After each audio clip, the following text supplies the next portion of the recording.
Sane Takaichi continues to be a spineless puppet on behalf of Donald Trump and the Zionist regime, as Japan refuses to condemn the United States and Israel's illegal war against Iran. Japan makes no mention of the United States' massive slaughter of school children in Iran, but instead repeats Western neocon propaganda about how Iran can never have a nuclear weapon. Hey Japan, the last time I checked, it wasn't the Persians who nuked your ass. It was the United States. You know, the same country you shamelessly provide diplomatic cover for? So essentially, this is Japan making it their official position that they support United States and Israeli aggression against Iran and the mass slaughter of their people. What's even crazier about Japan backing the United States and Israel war against Iran is that this war is set to devastate the Japanese economy, as Japan is heavily reliant on the Strait of Hormuz for their energy needs. Japan imports around 90% of their oil from the region, and Iran has made it 100% clear that they do not plan on playing nice with pathetic United States vassals like Japan. This is just another example of how Sane Takaichi and the Japanese ruling class supporting United States imperialism actually hurts ordinary Japanese people. The United States completely occupies Japan, and they have no sovereignty. With death to the IDF, death to the IDF, death to the IDF, death to the IDF, death to the IDF.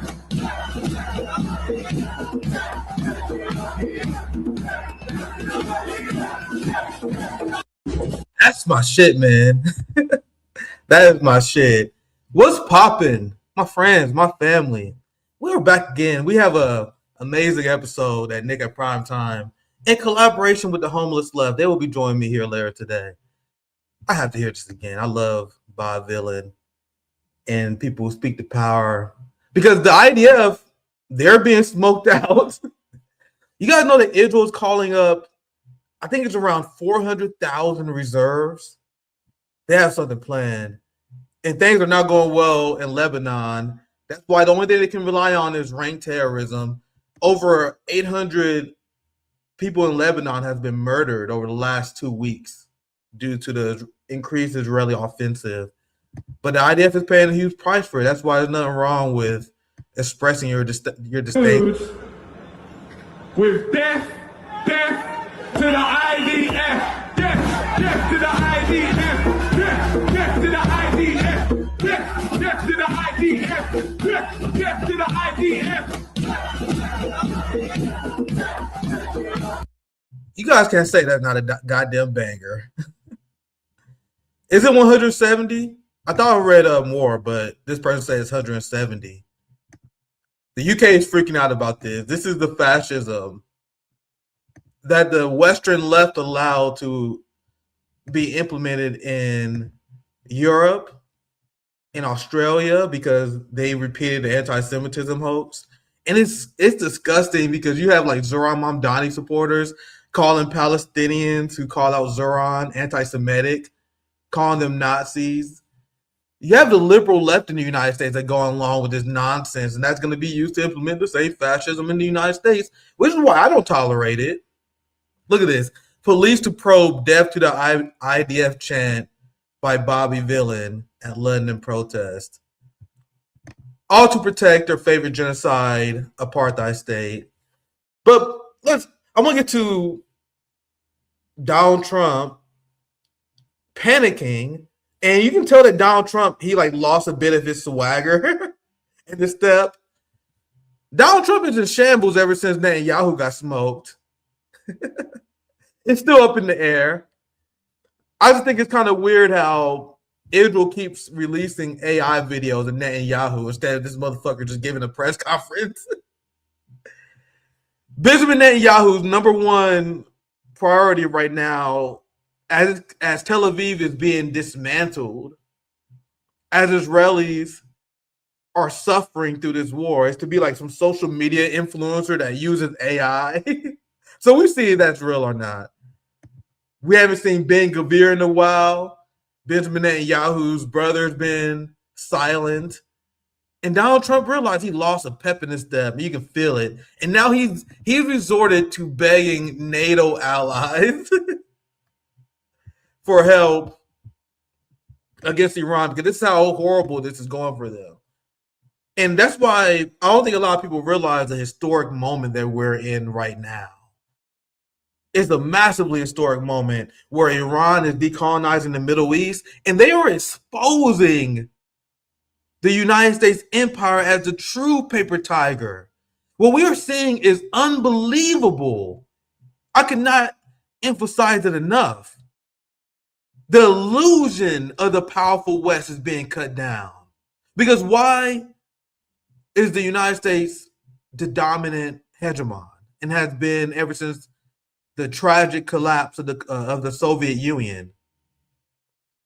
It's because this interconnected web of vassal states and military alliances like NATO that was never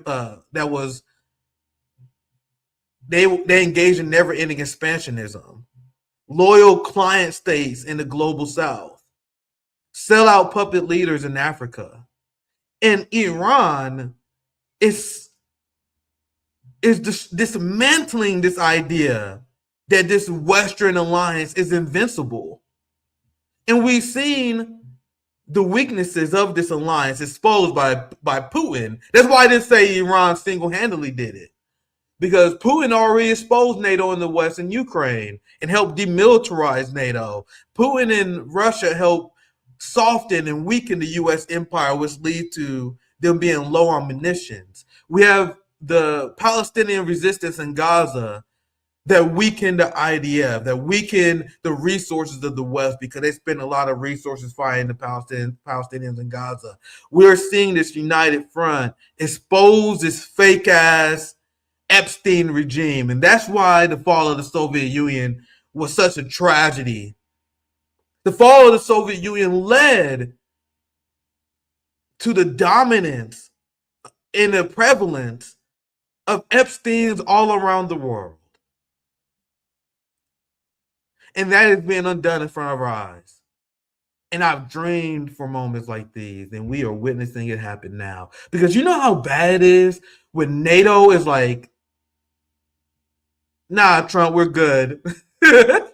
Because Sani Takaichi, and I covered this in, you guys see the hotspot video, where this Thatcherite sellout, instead of condemning the strike that slaughtered school children, you want to know the only thing that Japan is saying about this conflict?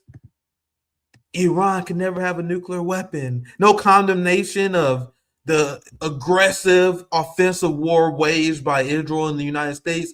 And it shows how Takaichi is a sellout to her people, a true neocon warmonger, and as I mentioned before, one of the most dangerous women in the world.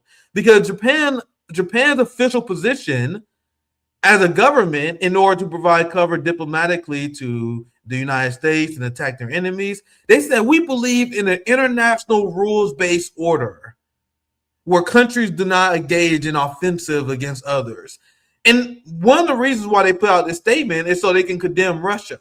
You guys see how all these vassal states work together to manipulate diplomacy and international law? And a lot of people don't need to realize that Russia and China, they abstain for a lot of these UN resolutions because they don't want to be a part of this political bullshit. So the Japanese government, in order to condemn Russia for fighting Nazis and saving Ukrainian children from the Epstein regime they planned to sexually traffic, denazified Ukraine. And Japan came to the assistance of NATO and the West by saying, oh, we believe in this rules-based order, international law, where countries never engage in hostile actions, even if there's a NATO buildup on their border, even if they're Nazis threatening their sovereignty. So, yeah, the rules-based order is a scam, my friend Wombat is explaining. And Japan played a big part in trying to legitimize that. And then it was revealed that they actually don't give a fuck about that because, as the United States is attacking Iran. The only thing they can say is, well, we understand because we believe that Iran shouldn't have a nuclear weapon.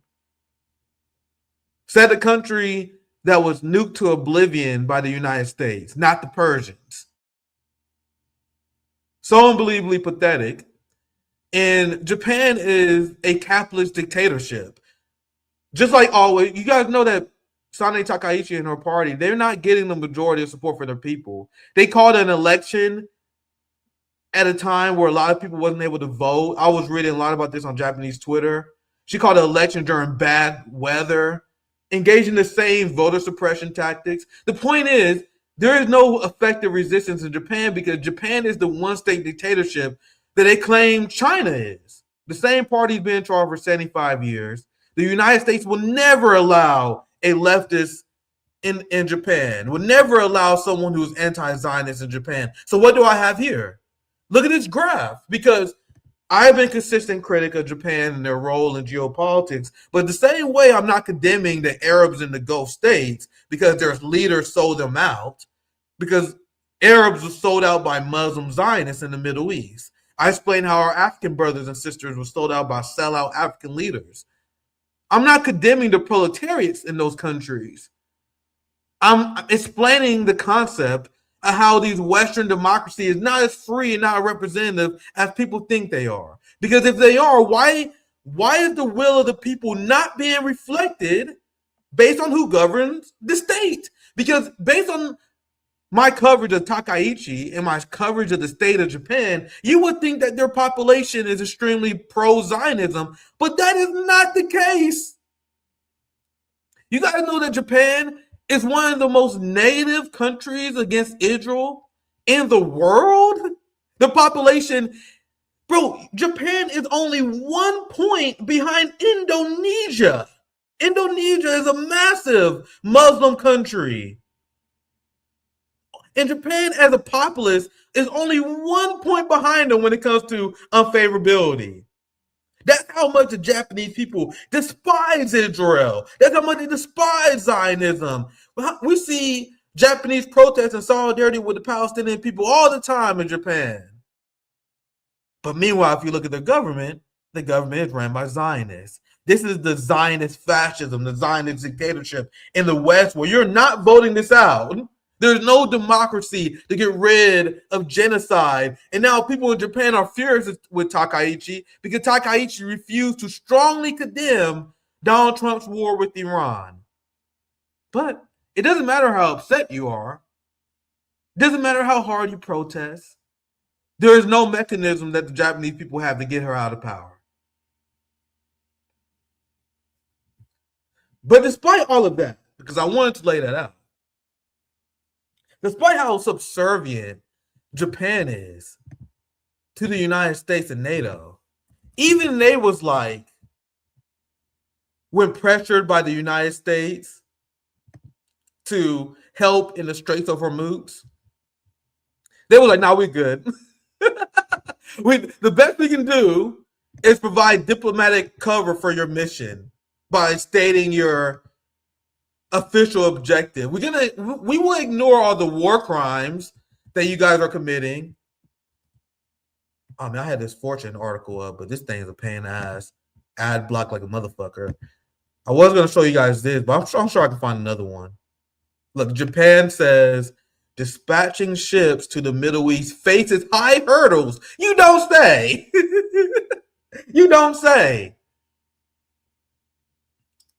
So, as I mentioned before, one of the strengths of the United States empire was the illusion of the system and interconnected web of alliances that essentially makes the West invincible. This has been how most people view the West in the new world order since the collapse of the Soviet Union. That the will of the United States will be enforced on the globe, because what are you going to do? You can't stop us. We will wage offensive war against your countries, and we will have NATO and our client states unite against you. But now we're in a situation where Donald Trump is checkmated by Iran in such a devastating way that even allies like Japan Or like, nah, we good, bro. We don't want that heat. We don't want that heat against you, man. And Donald Trump is bragging about dominating Iran and the slop you're getting from Fox News, fam. Bro, I've been watching these people like a hawk. You know, I'm a glutton for punishment. I'm a glutton for punishment because I'm like, how can you possibly spin this as a positive? They trying their best, man. They're essentially bragging about their terrorism.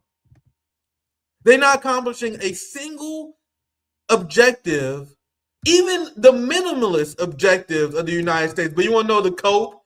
That like I had to grab a headline. There's no way I can sit through this segment. I don't think my guests could either. But look, this is the pure slop that boomers are ingesting right now. Look, Jack King, this is checkmate for the Iranian regime. You mean the Iranian regime that is more emboldened and has more support in the country that has been unified by the United States government? Wasn't one of the stated objectives of Donald Trump is to create a climate in which the Iranian people will be able to overthrow their regime? In fact, it's the exact opposite of that's happening. There's massive support, massive protests, where Iranians are chanting death to America, death to the IDF, and there are people who was even skeptical against the Iranian government who are now in support of the Iranian efforts to fight against the West and the United and Israel. So they failed to accomplish regime change. They failed to take out the ballistic missile program, failed to take out the drone program. Where has the United States been successful? They said Donald Trump said he had to start this war to destroy the nuclear facilities that he said he destroyed last year. And what happens when someone is exposed as a loser? When they are surrounded by a bunch of fake friends that are using them only because of their money and power, you start to see them disappear real quick. So the illusion of the Western Empire was very appealing for these people when it was clear that being part of this web of the United States NATO system will protect you. It will provide economic benefits. But now these Gulf states, the UAE, meaning these countries, they're realizing that they get nothing out of it. There's no protection. You're not as safe as you thought you was. You're not economically secure as you thought you was, because Japan is feeling it, fam. 95% of their oil exports come through the Straits of Hormuz. So being part of this allyship with the United States is not even guaranteed to protect you in terms of your economy and the shape of your economy. And I want to bring this point. We have our guest at the homeless left. I'm going to bring in here in a few minutes, my friend Matt and Craig Pasta. But I cannot emphasize the reputational damage that the United States and their failed empire has taken after being humbled by Iran. There's been a lot of debate over the years over who will win a war between the United States and China. Fam, throw in the towel. Bro, they're getting fucking slopped by Iran. They're getting obliterated by Iran. Can you imagine what China would do to the United States after what we've seen? Iran, they were prepared. They had a very complicated plan on how they would respond to the West. You guys think China don't have the same kind of cards? You think they don't have the same kind of systems? Yeah, the debate is officially over. Like tankies like myself and people on the left, we would jab at neocons because we would say, if you think the United States could defeat China in the war, you are out of your goddamn mind. Now it's clear that that's the case. And the neocons that was in pure cult mode, the people who believed in G.I. Joe and Call of Duty propaganda about the strength of the United States, despite the fact that we lost every single war in my lifetime in the modern era. A lot of these delusional fuckheads was like, bro, if we ever fought China, man, we fuck Chinese up, man. Yeah, they got 4 times more people than us. Yet it has sophisticated AI military technology. But we got that dog in us. We're built different. That's the kind of shit that people can't fight say. I got that dog in me. Like, nigga, do you not throw a left hook? Do you know how sprawl a takedown? Do you know how slip and roll? Now I got that dog in me, fam. So let me quickly go over one of the losses here, and I'm gonna bring my guests in. After I'll show this, because United States aircraft carriers are getting obliterated. Like, we're seeing another evolution in war. In World War II, in the early 1900s, it was the land tank. The land tank was a big game changer in war. And then there was like this big arms race to build as many of these tanks as possible. And that marked a significant shift in the evolution of war. No longer are you riding on horseback looking like a dipshit, wearing a cape. That's what they used to do. They had the fucking guy in a cape on a horse. Yeah, man, charge! You're going to get tank shelled right in the face if you ever do that. So that was one of the evolutions of war that happened in the last century. And now the neocon class is panicking because there was another evolution that greatly harms the strength of Western regimes. And it helps level and even the playing field. Because now you have these cheap drones that can be highly produced. Guys, you guys realize they're using this drone warfare in Africa now? Like, drone warfare is used in there's countries all over the world that have this kind of capability. But Iran has it at the maximum level because they've been prepared. Yeah, I think comparing drones to guns is another one. They're like guns 2.0. So in the Cold War era, you know what the ruling class and the neocon fell in love with? They fell in love with these aircraft carriers. And these aircraft carriers, they provided amazing utility if you're going to maintain and operate an empire overseas. You had a giant-ass facility that can, as you see here in this picture, hold many different fighter jets, countless radar systems. It's a great way to have personnel in international waters. Like, this aircraft carrier was used by the West in the United States. Yeah, floating airport. I love you guys' comments. I wish I could read more of them. You guys always provide great comments. I appreciate you guys. They're like a floating airport. These have been a crucial tool in Western dominance in the world over the last few decades. And now that shit has been completely exposed as ineffective in the modern era because the only thing the aircraft carrier is now is a big-ass target. It's a big-ass target. A big liability that put people's lives in danger. And by the way, these things are expensive as hell. I don't know the numbers. How much it costs to operate an aircraft carrier? I can't even begin to tell you guys. It's like billions of dollars. Oh, I'll just pull up this random AI shit. You see, there's hundreds of millions of dollars just for one unit. Like this, like the point I'm making, I don't know the exact numbers, but the point I'm making is that these motherfucking aircraft carriers are expensive as shit, fam. They cost a lot to maintain and uphold. And you know what Iran is doing? They are fucking these up. They're bleeding the West from their resources by dismantling these massive ships with cheap ass drones that cost them nothing. Yeah, here's another great comment. You guys are killing it today. You have $30,000 drones with the potential to take out a parked $100 million plane easily. You guys see how shit just changed massively? And you think the world is not seeing this? I'm gonna cover later with my friends Craig and Matt how the world is now looking at China. And like, holy shit, the United States is not only are they unstable, not only are they unreliable, they're not the big lion we thought they was. So here are just a few headlines. These are Western media headlines. Big shout out to this X account for pointing this out. Sergey Everin. Good shout out to him for writing this up. But here's from Reuters. The era of aircraft carriers is coming to an end.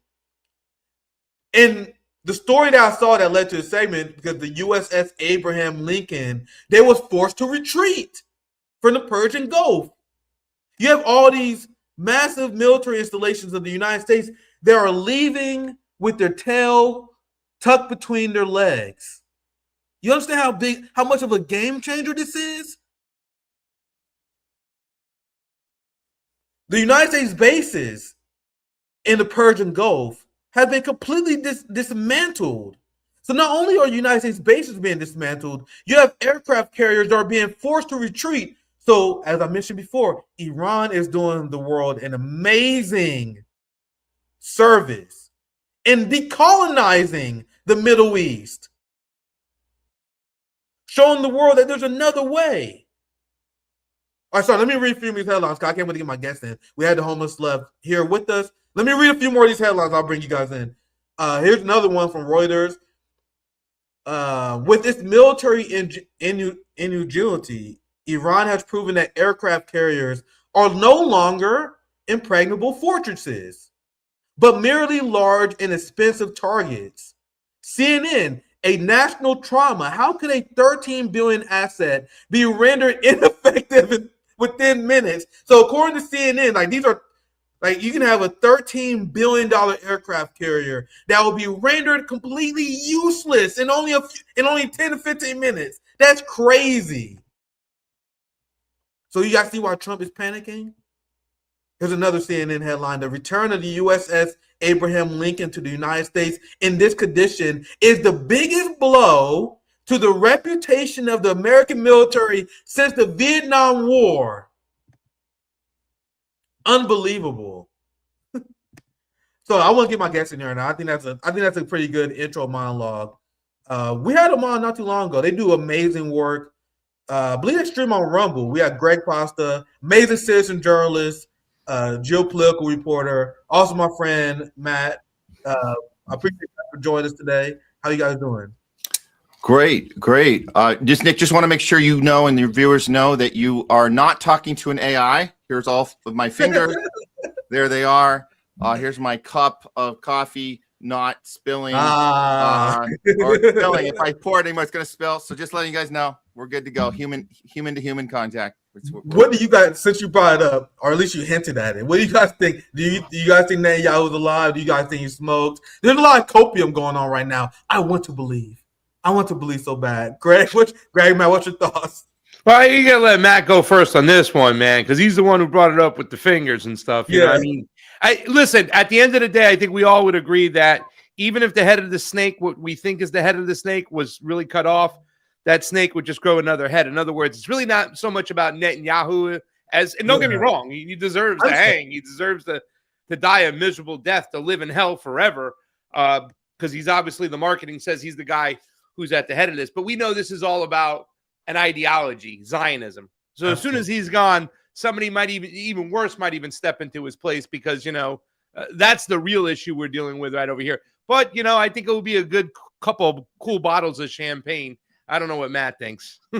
Well, I mean, this is just another opportunity, a marker as it is for us, as we are, we're independent journalists. We're looking into stuff. We hope our audiences are also looking into stuff, that we understand what these red flags look like. And so the fact that these AI videos are coming out, I would just say right there's your red flag. They're definitely hiding something. I'm not going to say 100% he's gone, but it's likely either he's no longer alive, or he is in no state to be on camera right now. But either way, they have not done a good job with this.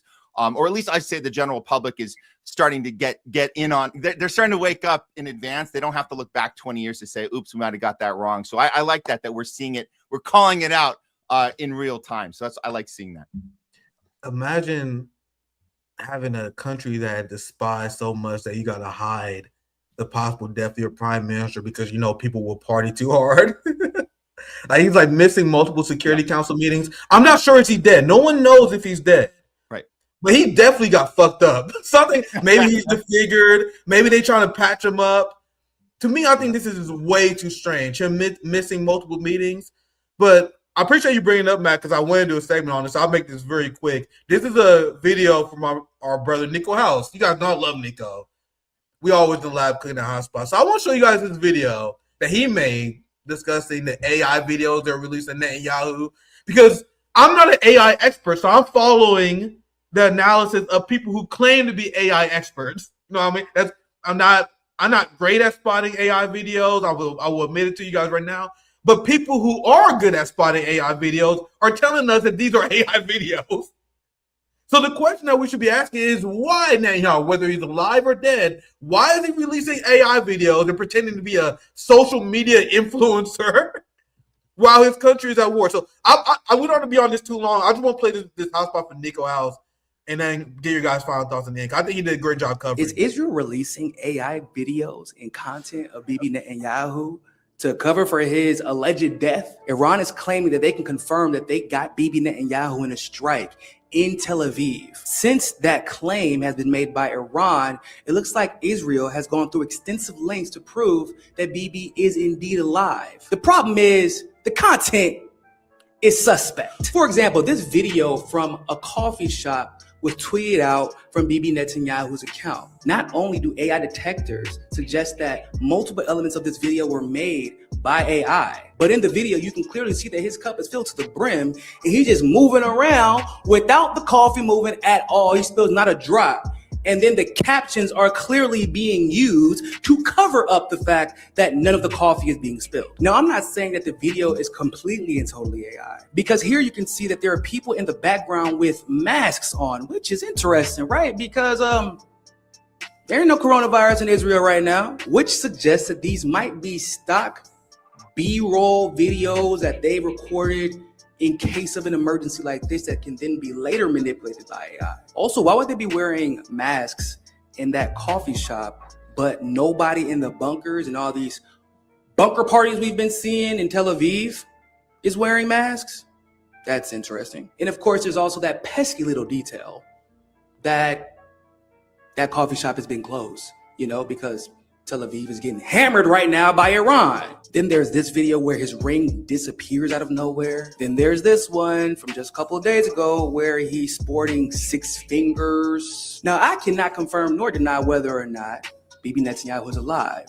But if all of these videos are indeed AI manipulated, the question would be, why do you feel the need to do that if he is alive? And although that might be a convoluted topic to get into, maybe one should consider, when one of the most powerful men in the world dies suddenly in the middle of a war that he started, there might be a power vacuum that needs to be filled, and there are likely some players that wouldn't want to hash that out in front of the public and the entire world. So while like you will be patiently waiting to hear the news confirm one way or the other, or patiently waiting for more AI videos of this supposedly really very much so alive human being that Iran is claiming they've rid the world of. We'll see. So I think it's an interesting discussion. And Pasta, you're 100% right. And people who make this analysis, they're right about how this doesn't mean the Israeli regime is going anywhere. But I think people need to realize that if it's true that Iran took out Netanyahu, that'll be the first time that the resistance ever actually took out an Israeli leader. Correct me if I'm wrong. Because the prime minister who died in 95, always forget their name. I'm blanking on it now. But wasn't they taken out by a European or some shit like that? So this would be the first time an Israeli leader is taken out by the resistance itself. And that shatters this illusion of invincibility that these Israeli war criminals had. So I think it'll be something worth celebrating. And this is something else that made me very suspicious. The fact that Netanyahu is missing all these cabinet meetings. Here's another one. I think this is the 3rd or 4th one in a row that he missed. So you're telling me that the prime minister who's been calling for this war for 40 years is taking a break as a social media influencer, as the IDF is being snuffed out in Lebanon, as Tel Aviv is being flattened? But anyway, back, Greg, do you have any final thoughts on this? And I can tie it with this question as well. Like, how will you analyze the effectiveness? Because I just did an early monologue how I describe how I believe the United States is lifting. Iran is lifting the aura of invincibility that the West and their allies have. So I start with Craig Pasta first. Like, how will you analyze the beginning of this war? Do you think Iran has been successful? What are your thoughts?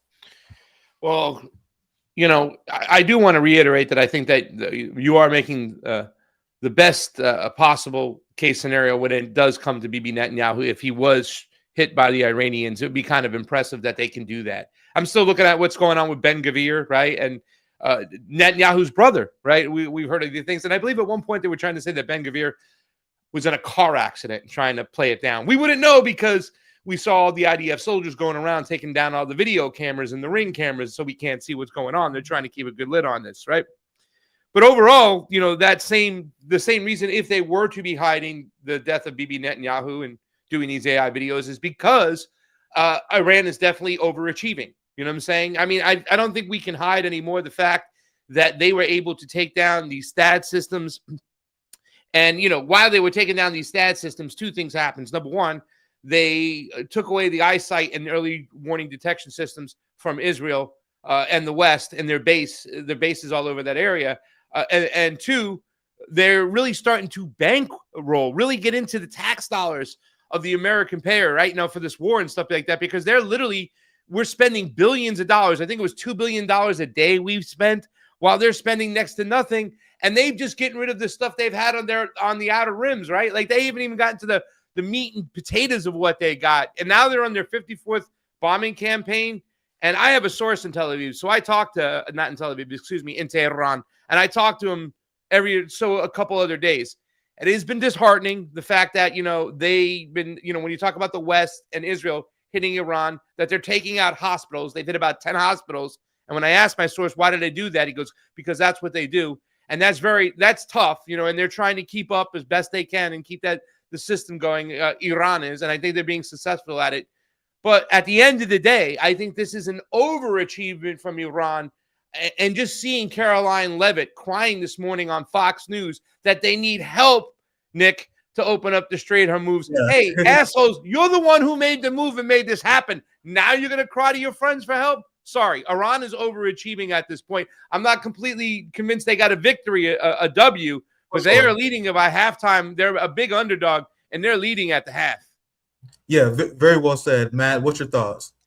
Well, going back to that AI video, I just want to say we've learned our lesson from previous PSYOPs, previous situations where in the past, the American people have been kind of getting in line and listening for instructions and listen to what they tell you and don't ask questions. We learned this from COVID. So I'm going to compare this AI video. Nick, you said yourself, you're not an AI master. And I think that that's key. We don't have to be AI masters. Just like during COVID, we didn't have to be doctors or scientists to know something was wrong. And so we doubled down on the fact that we're not experts in an arena where we can still, aside from whether we're experts or not, we can put on our critical thinking hats and say, here's all the things that are wrong with that, just from an obvious critical thinking point of view. And I'll say that this also needs to be mentioned. Here's a guy who's not showing up to his security meetings. He's also demonstrating that he has time to go get a coffee and go hang out with people on a patio, where clearly you wouldn't have time to do that, even if the coffee shop was open, even if you did have time to go make a public appearance. You're not showing up to these things. You're not meeting with world leaders. You're doing everything the opposite of what you would be doing. That's why we can call BS. So even if you go on Google right now, you say, hey, Google, tell me if Netanyahu is alive or not. Google will tell you, oh, no, he's 100% alive and everything else is a conspiracy theory. Well, we know that that's a technique that doesn't work anymore. And I will double down on the fact that I think we've come a long way. I think the American people are smart. They've always been smart, but now they're tapping in to their critical thinking skills. And they're saying, that doesn't check out.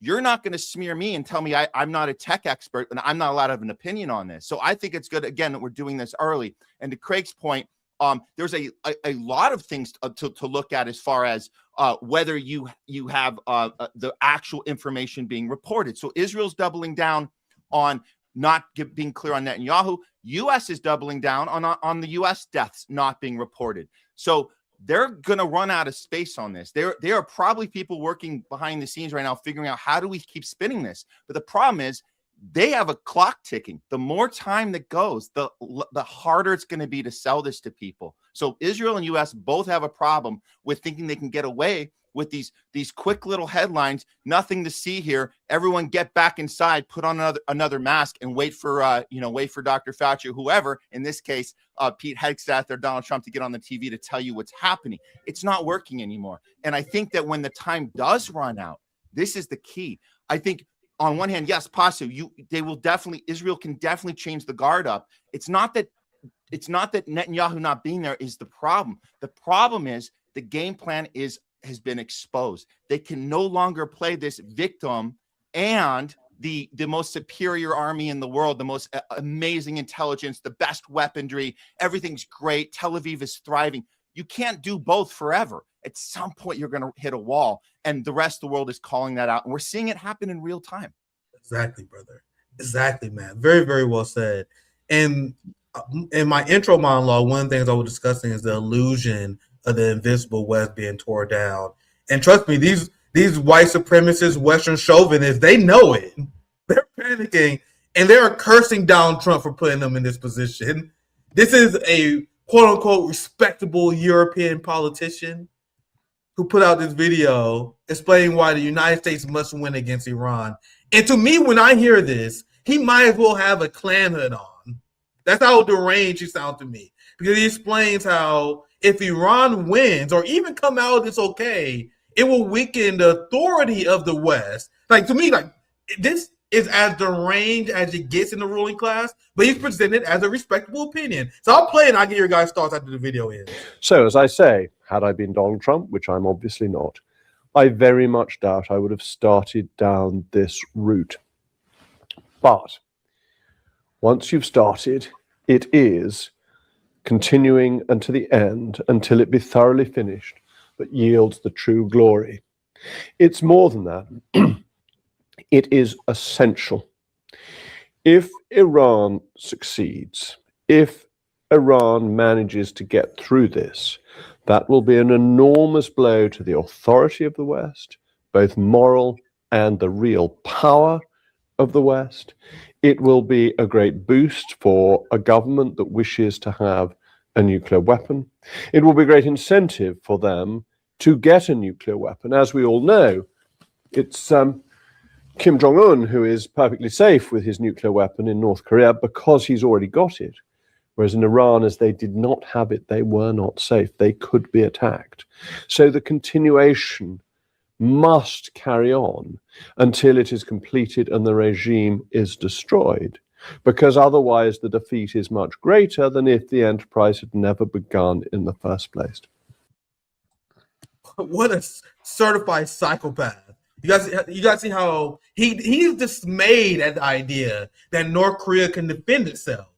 He's dismayed at the idea that Iran can even hold up against the West. But I'll start with Matt this time. I mean, what's your thoughts on your reaction to this video? I think it was pretty crazy. No, it's like he thinks he's all calm and composed and he's saying something. There's nothing rational about that, but that's the mindset of, Western imperialism and Western just like supremacy, really. That's what that is. No, of course people have the right to defend themselves. Of course you're safer if you have the nuclear weapons. That's exactly. So he's making the point for us. He's showing us how Iran's been in this situation that it has not been fair to them. And now Trump and the rest of the team is seeing, here's what happens when people fight back. You have a right to defend yourself. Guess what? Hamas had the right to fight back as well. So let's be clear about the rights people have to defend themselves. So yes, he's giving away the game plan there, which is that Western countries seem to have a little more, I guess, breathing room, as they say, to do whatever the hell they want. And yet these people that we've been told are the greatest, most horrible, evil people in the world, the Kim Jong-uns, the Putins, everybody else, these are people that are insane. They're crazy. We know that the Iran narrative is that Iran just went crazy and started bombing everyone. No, they defended themselves by bombing all the bases that have been set up all over the Middle East. So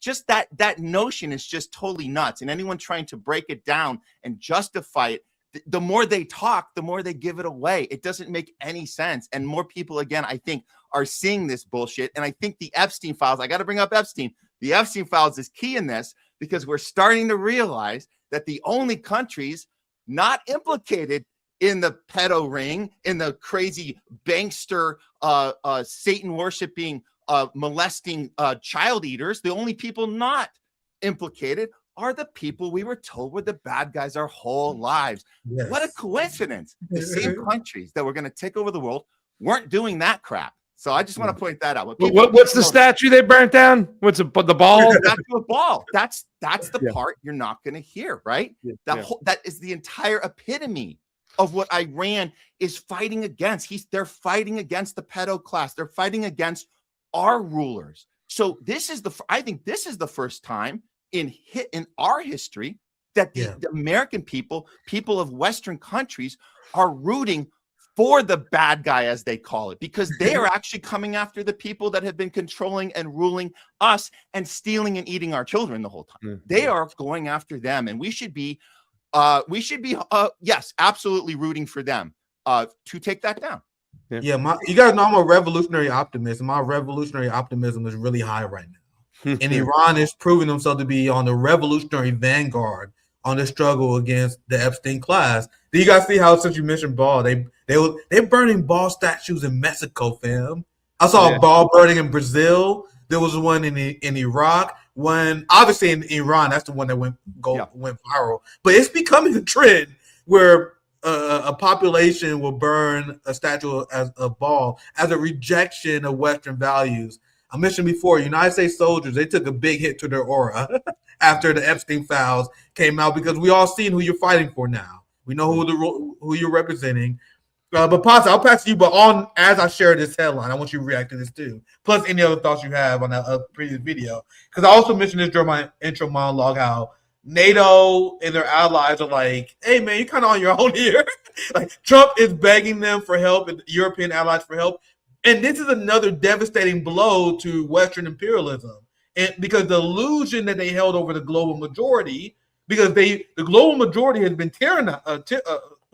terrorized by this Western empire. But they was held at gunpoint because they're like, hey, man, you guys see all this interconnected web of alliances that we have, NATO. They all say no. They all say, we're not helping you with the Straits of Hormuz. Now Trump is in such a hard position. He's begging China for help. So here's the headline, and possibly take it from here. Trump demands NATO and China. Because that's what you do when the war is going well. You ask for your chief adversary to help you. Trump demands NATO and China to police the Straits of Hormuz.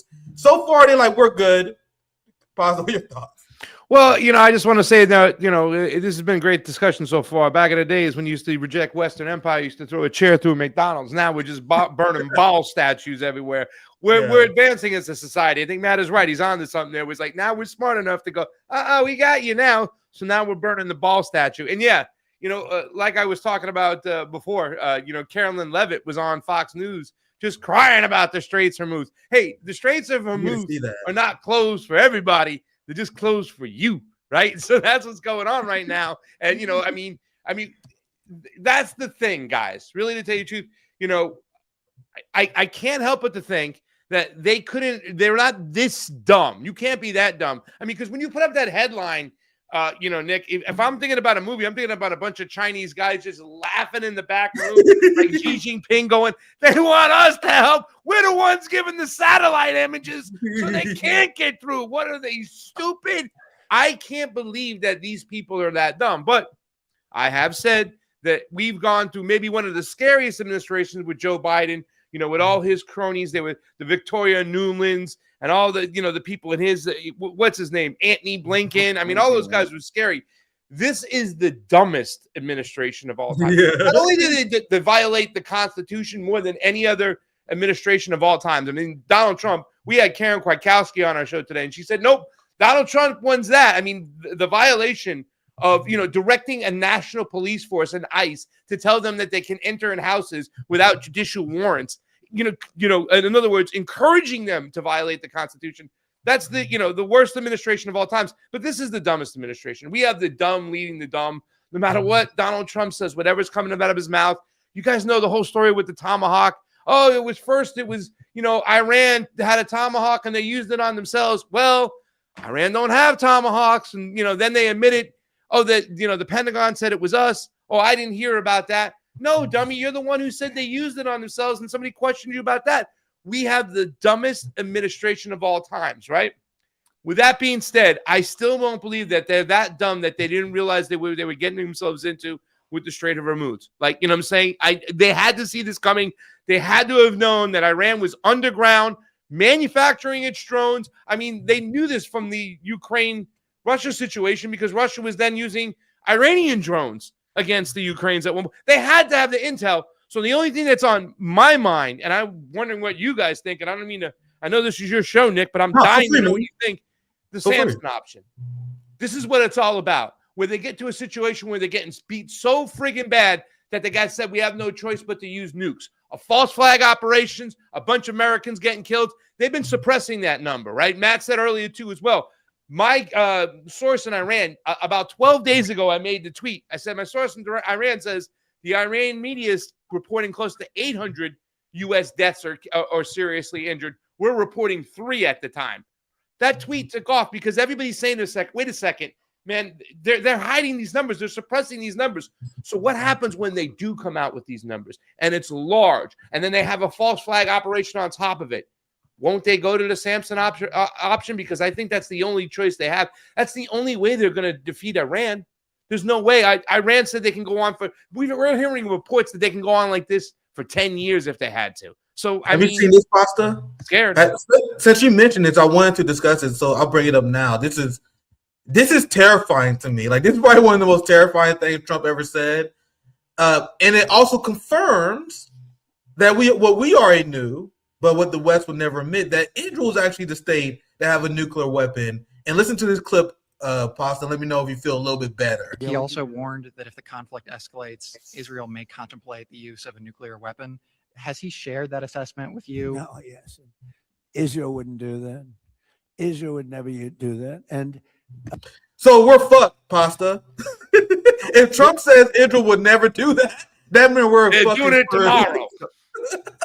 So let me respond. It's because I did see this, and it is quite a tell. It is quite a tell. This is a guy who can't play poker. We know he can't play checkers or chess. He's smirking when he says now he can't play poker. But let's go to the chessboard reference. I got a chess because everyone likes to talk about 6D, 10D chess. Here's what this chess player, which is the Trump team, that the chess players are so cocky. So on one hand, I'll say this, Pasta, you're right about they have this thing in the back pocket is the Samson option. Also, this is the dumbest administration ever. However, what they're doing isn't just being dumb, it's ego. Ego took over. Yeah. This is the chess player who thinks he can play 10D chess, 6D chess, who just moved himself into checkmate. That's what happened. The Samson option is the equivalent of tipping the entire chessboard to the ground and pouting.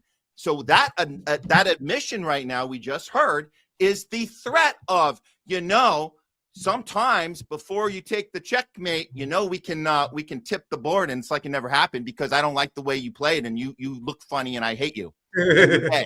Which is I heard the gay. I don't know if you guys heard the gay thing. He's calling the new supreme leader gay now. It's like crazy. The guy, he's frantically freaking out. But can I just put this out there too?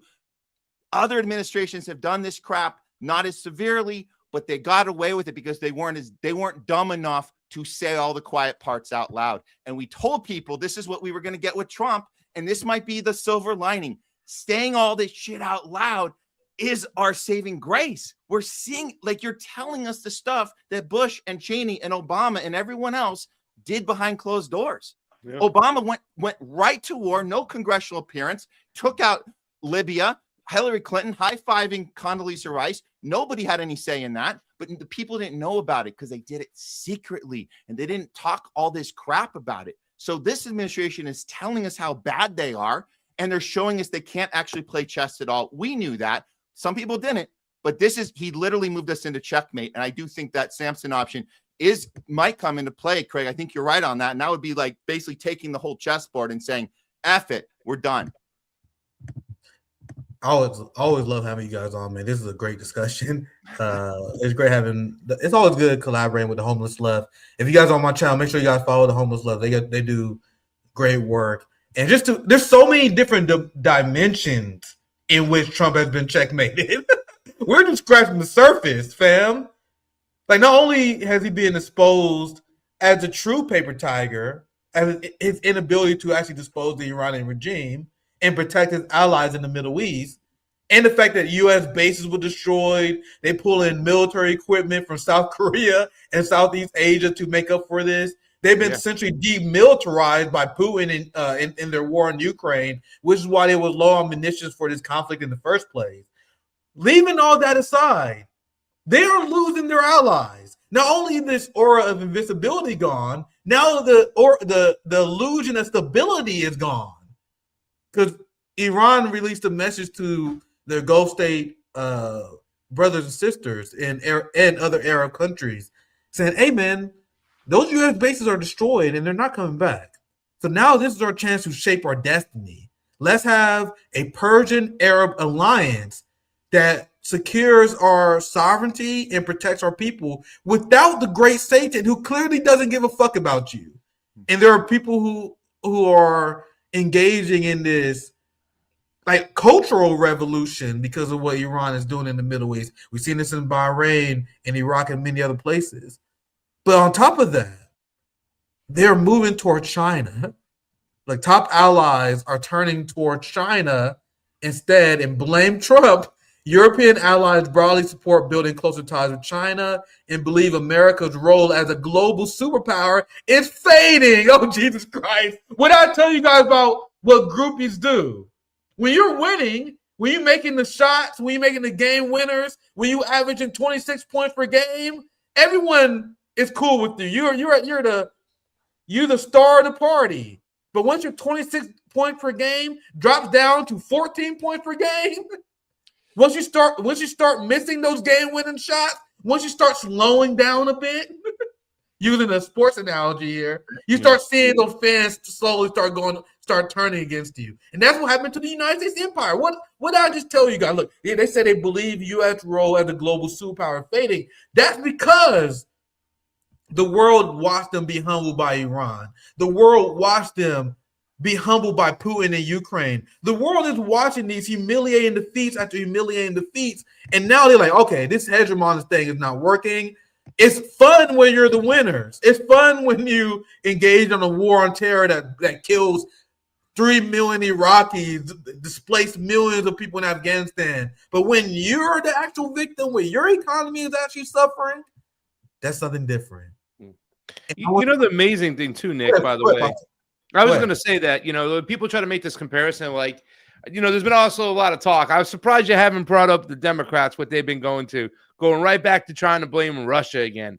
Dick Blumenthal coming out of that meeting, out of that Senate hearing committee. I can't believe Russians are helping to kill American troops. Here we go again. That New York Times story. They're just bringing it back. This is completely different over here. You got to understand the level of ass kicking that's going on by like David versus Goliath. This is ultimate like Rocky story for me, the Italian guy, right? The underdog from the streets over here with none of the resources coming and fighting back against the big machine. They manufacture their own weaponry. They're the masters of manufacturing the drones, right? When Russia was taking on Ukraine, they were going up against NATO's finest weapons. We started handing over weapons to them a long time ago. Even in fact, it started with Donald Trump when he started giving them javelins to go after the tanks, right? So now we're up to a point where we were going to talk about giving them some of the most sophisticated weapons out there. They were arguing about it. This is, Ukraine. But Iran is using their own weapons. And also, I just want to also say, too, on another note, too, as well, we talk about those Gulf states, the ones that America abandoned and used their defense systems to go at to try and save Israel and, abandoned Qatar, the UAE, Bahrain, Jordan.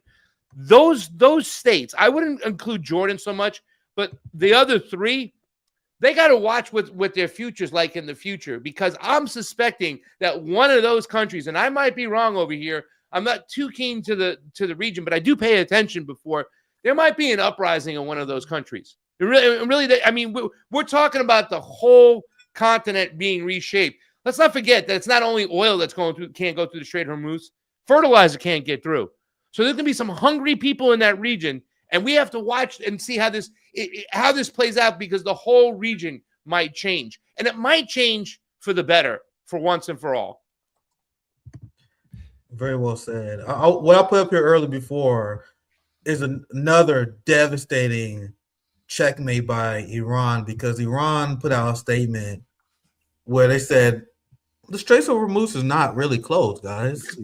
I think one of you guys mentioned it. It's closed for you, United States. That's right. That's what I meant right there. It's genius. They're literally saying you can come through if you say you're not with. Just don't be with U.S. and Israel psychopath terrorists.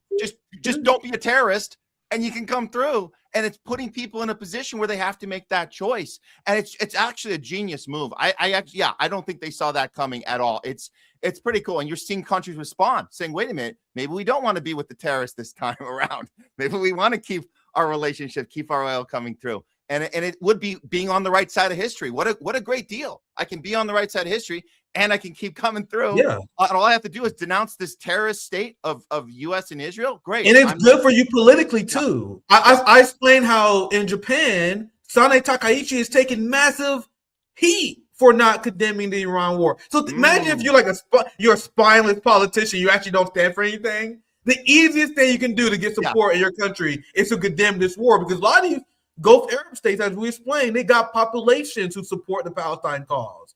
Like the King of Jordan may be a fucking sellout, but in Jordan, they strongly support the Palestinian people. So a lot of these people are going to do this for their political survival. And this is the death of the petrodollar right here. Like this is, I dreamed of this stuff happening, Pasta and Matt, and we are witnessing. You're going to be shaking people down now. The Iranians are like, Japan, you want your oil tanker coming through?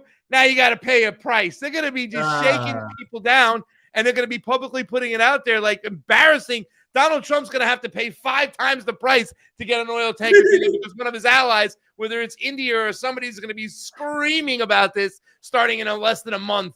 I mean, this is what they get. This is what they get for beating up the crap out of Palestinians all these years who didn't have the ability to leverage anything. You're just beating up, murdering, destroying, starving to death. All these innocent people laughing and gloating about it, sharing it on social media. And look what happens. You got spoiled with how easy it was. How easy was that to keep murdering? Hind Rajab, 300 bullets. Ha, ha, ha. Look at that. Calling 911. You're dead, little girl who couldn't even defend herself.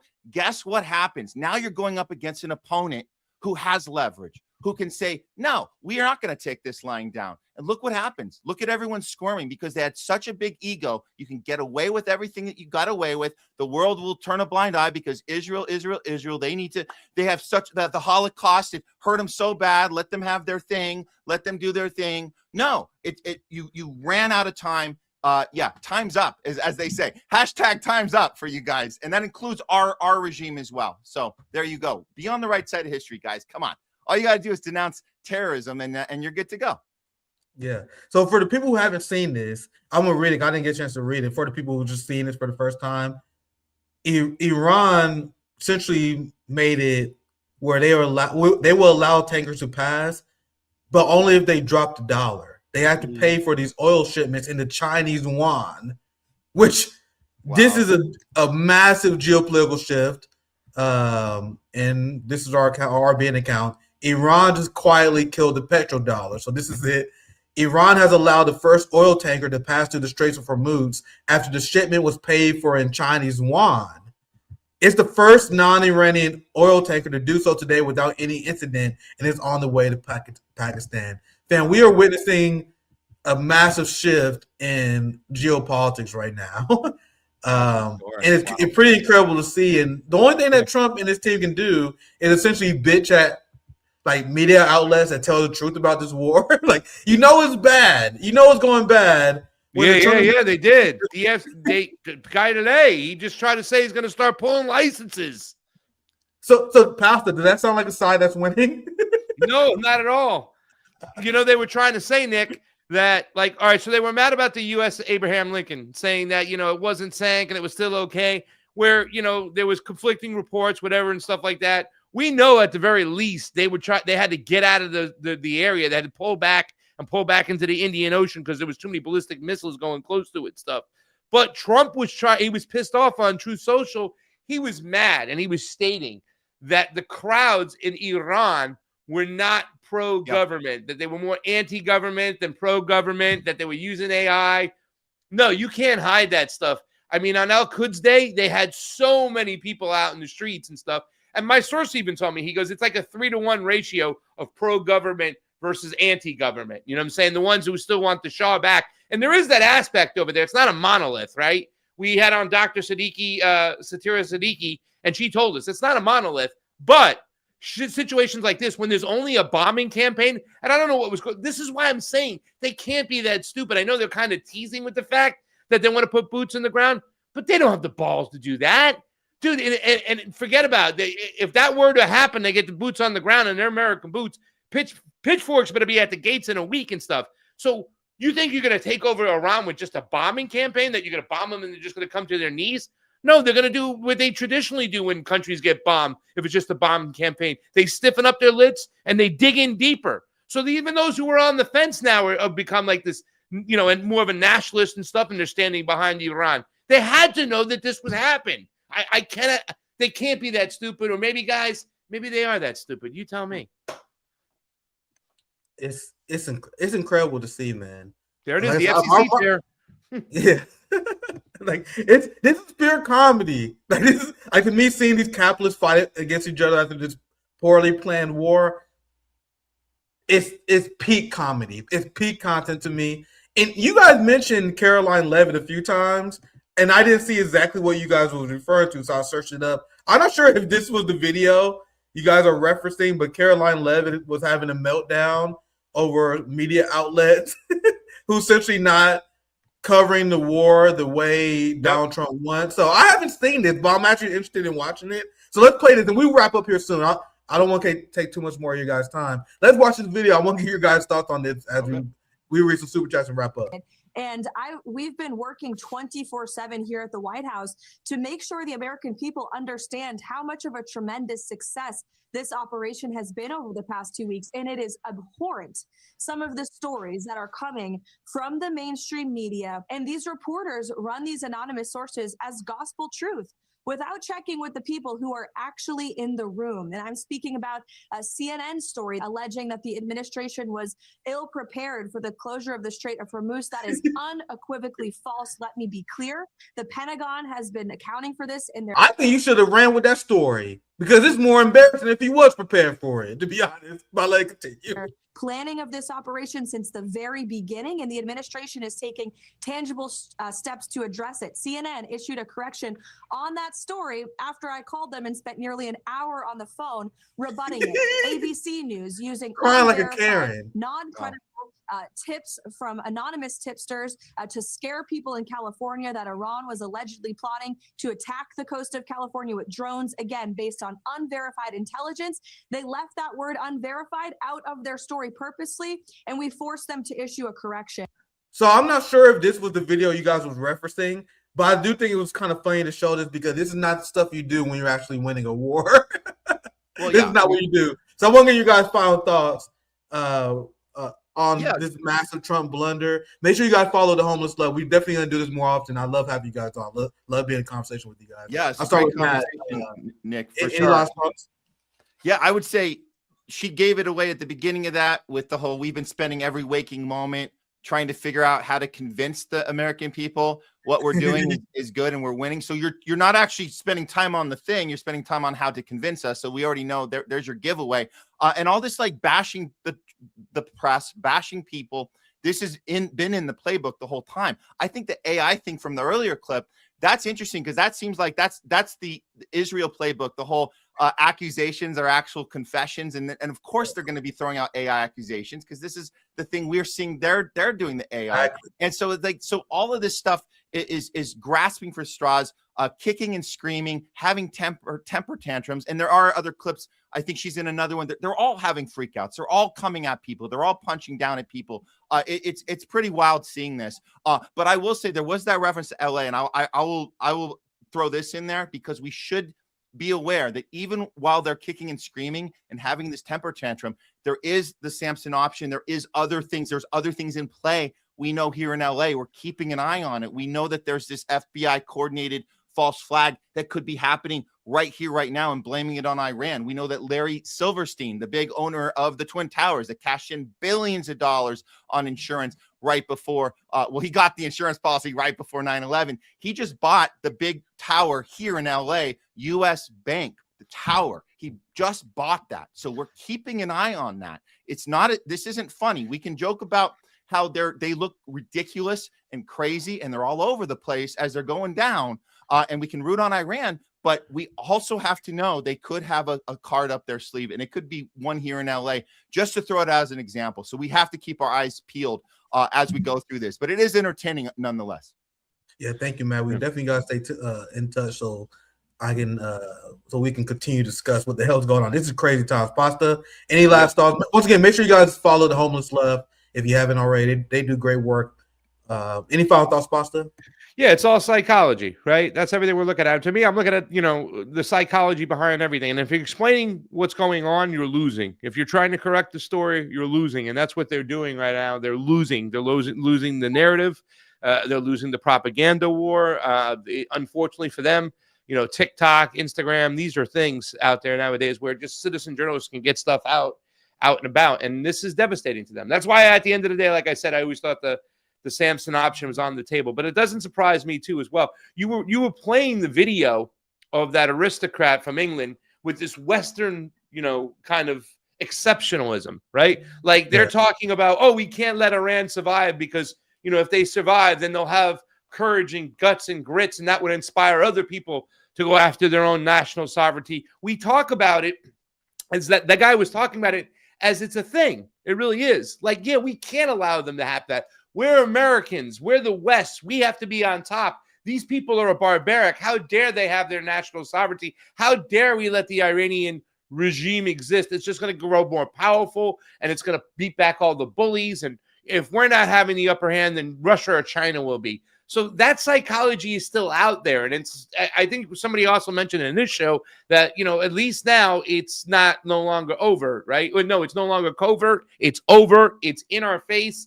So at least we can tackle that stuff head on now as well. As far as Caroline Leavitt, her crying, it's the puffery of Donald Trump. He's always had that way. I'm the best at everything, Nick. I know you got the show over here. It's great. Hotspot's great, but it's nothing like social. You know what I'm saying? It's the best. We're setting records. Everything he does, even when he's explaining a bad situation, he's got to throw in how awesome he is, his administration is, and how great he's leading the West. So it doesn't surprise me when you hear negative stories out there. You have people just like Donald Trump, who he'll put in his cabinet, like Caroline Leavitt, whining and crying about it. Because unfortunately for them, they're just losing the propaganda war.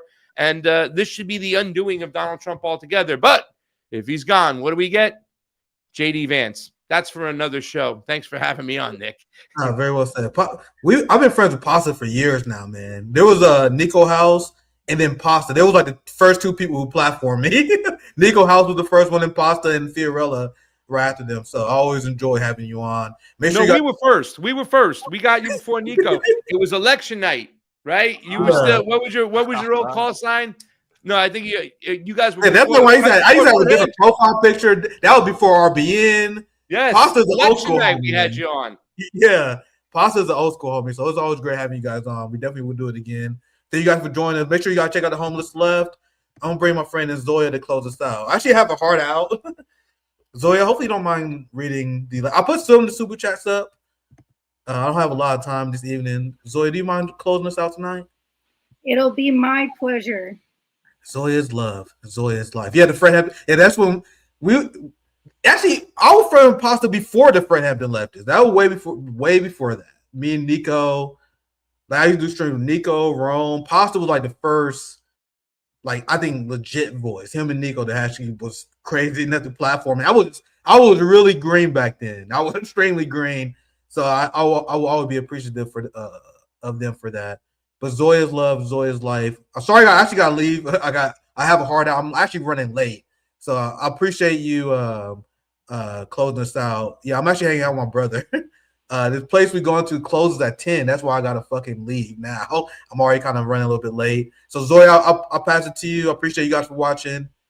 Zoe's love, Zoe's life. I'll see you. Hello, my friends. Hello, my family. Let's get into some of your awesome chats. IB Denmark, Rathbone sent me. Rathbone is the homie. Thank you so much to him for exposing us to new audiences. You, hi Nick, curious to have your take on Kat Abu Ghazali. Well, you can check on Nick's Twitter how he feels about her. I think he just called her a Dick Cheney Democrat the other day. That's how it's just another Momdami psyop coming at you guys. We should definitely do a segment on her one of these days. Feed me Seymour. Tough times, you know, but grateful to have food in the fridge. Yes, indeed. We have to remember to have gratitude. In the belly of the beast, we have a lot of privileges. Jake Lloyd, YS1FM. Capitalism is failing on all fronts. Isn't it glorious to see? I believe some guys wrote some books about this a long time ago. Armand Vandal, voting is a spectacle. Well, when you're voting under capitalism, you're really just voting for your oppressor. So you're voting in a rigged system. So it certainly has become spectacle in these Western democracies. Luna Langton, direct action is the only way. Truer words have never been spoken, and Iran is showing everyone the best direct action ever right now. Fei Lu, Japan is a U.S. colony. How can a colony have democracy? That is such a great point. And all of these colonial outposts don't really have a democracy. Mike Ellison, for Palestinians, it doesn't matter. Dems or Republicans, both genocidal terror state supporters. Yes, it would be nice if more Americans understood this. And this is from Twitch. We have some comments coming in from Kick and Twitch. Nice to see you guys. Looks like Nick has very few viewers on Twitch. Yeah, we just got started there a couple of months ago. So if you guys can help us build an audience. Dark Nace. The U.S. never won a war after World War II, and World War II, they didn't win that one. Soviet Union and China won that, with 27 million and 20 million dead, respectively. In World War II, U.S. was just on the winning side. Yes, really important for Westerners to hear that, because what they teach in U.S. classrooms is pure propaganda. Garlic lasagna, Nick the man. Casey McCoy, I now think China is doing an amazing job for the resistance. Feed me Seymour, Iran kicked out the empire from West Asia. Yeah, that's it was bound to happen eventually. Jake Lloyd, doesn't Iran, Russia, and China have hypersonic missiles? Yes, they do. P-Roy 23, Ansar Allah demonstrated that in the Red Sea. Ansar Allah definitely demonstrated that, and this was in relation to using $30,000 drones to take out aircraft carriers that are worth more than $10 billion. And yes, definitely, even in Vietnam, they showed us that too, that just having weapons supremacy, including how NATO flooded Ukraine with all of its best tech, it doesn't mean that you're going to win. And with drone warfare now a thing, a lot of US military superiority is really out the window. V. Olaf's daughter, love the homeless left guys. Yes, always awesome to have them on. BL Ake, Matt Weinglass is the coolest dude on the entire internet. Wow. Nice to see they have a lot of fans. We're lucky they're willing to come on the show. Casual Nitro Stroller. Yeah, Nick is not tech or Twitch savvy, but he's fire. That is so true, guys.